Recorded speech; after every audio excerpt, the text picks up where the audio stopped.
முதல் ஷோ வந்து மதுரையில் பார்க்குறோன்னா இந்த படத்தின் இயக்குனர் மதுரை மண்ணை சேர்ந்தவர், மதுரை மண்ணின் மைந்தன் அவர். ஸோ அவருடைய ஊரில் இந்த ஏரியாவில் தான் அவர் பிறந்தது வளர்ந்தது எல்லாம் அடுத்த தெரு தான் இல்லையா, அடுத்த தெரு தான். ஸோ இந்த ஏரியாவிலேருந்து இங்கேருந்து வந்த ஒரு இயக்குனர். ஸோ அவருடைய ஊரில் அவருடைய இடத்துல இந்த படத்தை அவர் இந்த மண்ணின் மகன், நான் மாப்பிள்ளை இந்த மண்ணுக்கு.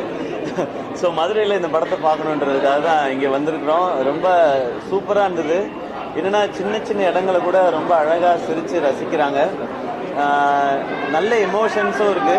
ஒரு நல்ல விஷயத்தை சொல்கிறதுக்கான வாய்ப்பு இந்த படத்தில் கிடைச்சிது. இது நான் கேட்டுக்கிறது என்னன்னா, இந்த மாதிரி படங்கள் மக்கள்கிட்ட போய் பெருசாக சேர்றது உங்கள் கையில், இந்த மாதிரி படம் மக்கள்கிட்ட போய் சேர்றது உங்கள் கையில் தான் இருக்குது. நீங்கள் எல்லாருமே பாருங்கள், உங்கள் ஃபேமிலியோட பாருங்கள், உங்களுக்கு ரொம்ப ரொம்ப பிடிக்கும்.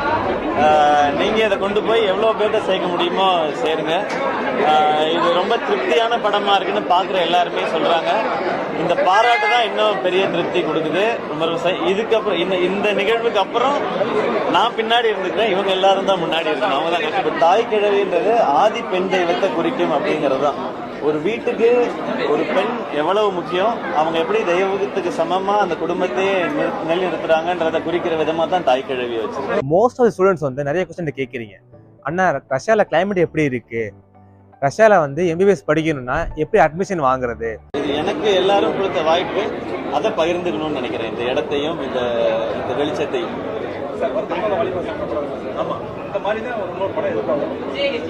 அந்த மாதிரி யாராவது சொன்னாங்கன்னா நல்லா இருக்கும். நானும் அதுக்கு காத்திருக்கேன்.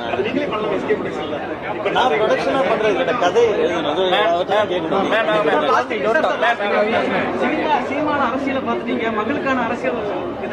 நானா நான் பாட்டுக்கு பேசாம நல்லா இருக்கு சினிமால படம் பண்ணுவோம். இப்ப படங்கள்ல எல்லாருமே அரசியல் பேசிட்டு தான் இருக்கோம். நீ நான் இப்ப எந்த படம் பண்ணாலுமே இது இதுக்கான படம் சொல்லிட்டே தான் இருக்கேன். படத்துக்குள்ள அரசியல் பேசுவதை எனக்கு அதை பத்தி தெரியாது. நான் நடிகனா நல்ல நடிகனா இருக்கணும்னு நினைக்கிறேன். தயாரிப்பாளர் தான் நல்ல தயாரிப்பாளராக இருக்கணும்னு நினைக்கிறேன். அது முடிஞ்ச அளவுக்கு நல்ல குடிமகனாகவும் நல்ல மகனாகவும் நல்ல கணவனாகவும் நல்ல அப்பாவும் இருந்துட்டேன்னா சூப்பர்.